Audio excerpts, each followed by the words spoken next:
난청은 소리가 전달되거나 변환되는 과정 중 한 곳이 망가져 생깁니다. 노인성 질환일까요? 연령대가 점점 낮아지고 있습니다. 난청 때문에 병원을 찾은 젊은 층이 적지 않습니다. 원래 난청은 어떤 세포의 노화 현상에 의해서 나타나는 경우가 많기 때문에 고령층이 되면서 점점 난청이 많이 발생하게 됩니다. 하지만 요즘은 젊은 연령층에서 아주 소음이 많은 환경에 접해 있다든가 또는 이어폰 착용을 아주 많이 하기 때문에 그 이어폰이 귀 안에 있는 과도한 소음으로 작용을 해서 귀에 소음성 난청을 일으키는 경우가 있습니다. 그리고 또 그 외에도 중이염이라든가 다른 염증 현상에 의해서, 염증 반응에 의해서 난청이 나타난 경우도 있을 수 있습니다. 난청이 왜 생겼는지, 얼마나 심한지 알려면 청력과 뇌파를 살피는 몇 가지 검사가 필요합니다. 괜찮겠지 방치하다 보면 어느샌가 합병증이 따라옵니다.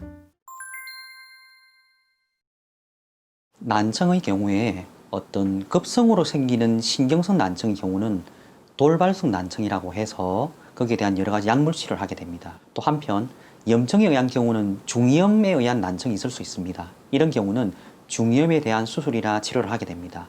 그렇다 하더라도 어떤 신경성 난청이 오랫동안 남고 지속된다면 그런 경우에는 어떤 향후에 치매의 발생률이 정상인에 비해서 2배 이상 높아진다는 보고도 있고요.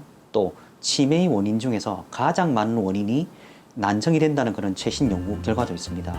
난청은 1년 안에 진단해서 치료받으면 예후가 좋습니다. 소음성이나 돌발성의 경우 대부분은 약을 먹으면 완화됩니다. 만약 염증에 의한 난청이라고 한다면 중이염 같은 경우인데요. 중이염 같은 경우는 중이염 수술, 고막 성형술 이런 것들을 해서 소리를 전달하게 하는 그런 효과를 늘려서 치료를 할 수 있게 되고요. 만약 신경에 의한 난청이 생긴다면 그 신경을 기능을 개선하는 물론 여러 가지 약물 치료를 했지만 개선이 되지 않는다면 외부에서 소리 자극을 크게 넣어주는 그런 보청기 착용을 해서 소리를 듣게 만들 수 있고요. 또 한편 그것도 여의치 않다면 외부에서 실제 달팽이관 속에 전기 자극을 넣어줘서 소리를 듣게 하는 인공호흡 수술을 시행해 볼 수 있습니다. 소음성 난청을 일으키는 이어폰 어떻게 사용해야 할까요? 1시간 이상은 사용하지 말고요. 그리고 최대 음량의 50%를 넘어서도 안 됩니다. 건강365였습니다.